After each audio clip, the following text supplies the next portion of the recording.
Good morning, students. Welcome back to our EVS class. This is the second part of the 7th chapter, Housing and Clothing. In the previous section, we have been discussing about different types of houses. In this session, let us discuss about interesting houses in the different parts of the world and how local governments function in India. In the first part, we shall discuss about interesting houses in the different parts of the world. First of all, let us study about igloos. People in the polar regions make houses with ice called igloos.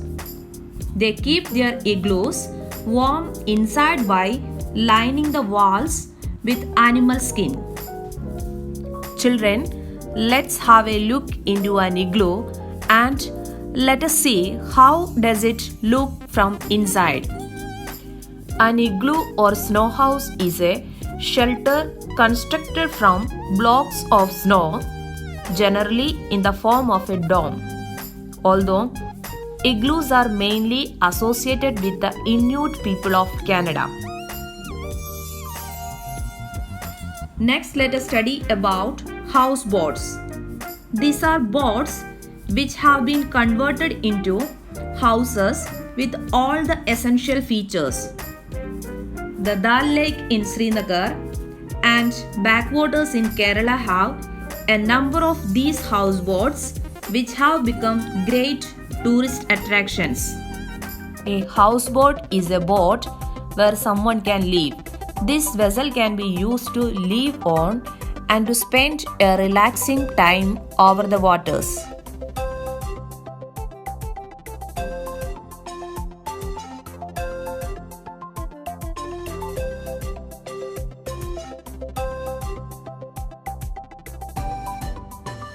These boats would usually include a lot of facilities such as kitchens and bedrooms.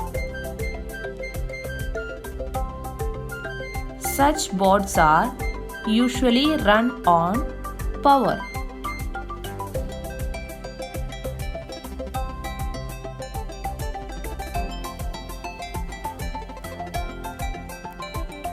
Now you can see the inside view of houseboat.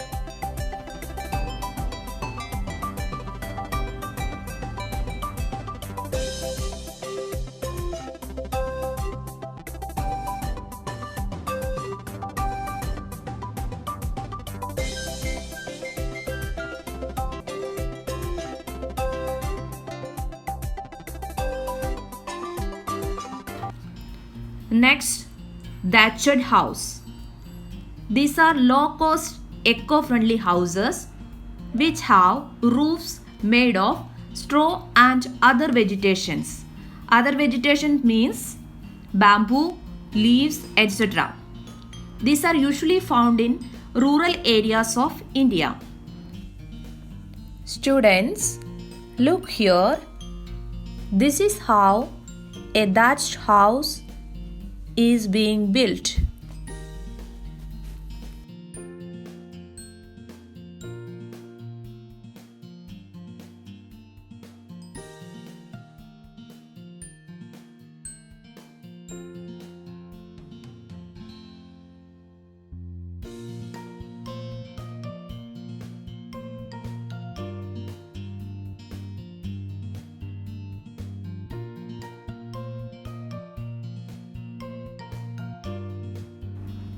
Next, we have houses on stilts.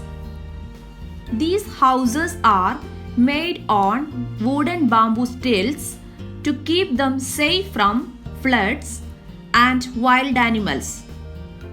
They are mostly built in flood-prone areas or thick forest.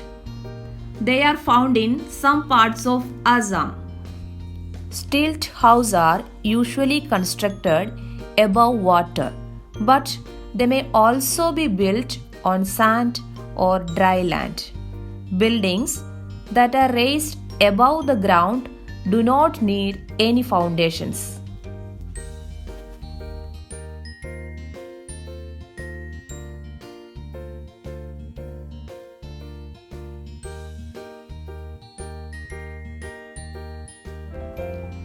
Next, yurts and tents. These are temporary houses or tents for people who keep traveling from one place to another in search of food or pasture for their animals. Pasture means land covered with grass for feeding animals. Next, let us discuss about local government. The Gram Panchayat is the local government for people living in villages. So children, what is Gram Panchayat? The Gram Panchayat is the local government for people living in villages. It is a unit of 7 to 15 members who are elected by the people. The Sarpanch or Gram Pradhan is the head of the Gram Panchayat. They look after the various needs of the people. For example, the construction of buildings, roads and streets, hospitals and education institutions. Next we have municipal corporation. A municipal corporation is a form of local government which usually looks after the administration of cities, towns and townships. It takes care of matters like supply of electricity and water and construction of roads and hospitals. So children, let's have a quick recap of what we have learned today. Today we have learned about some interesting houses in the different parts of the world, and we have also learned about igloos that should house houses on stilts, yurts or tents, and local government and municipal corporation. Thank you and have a nice day.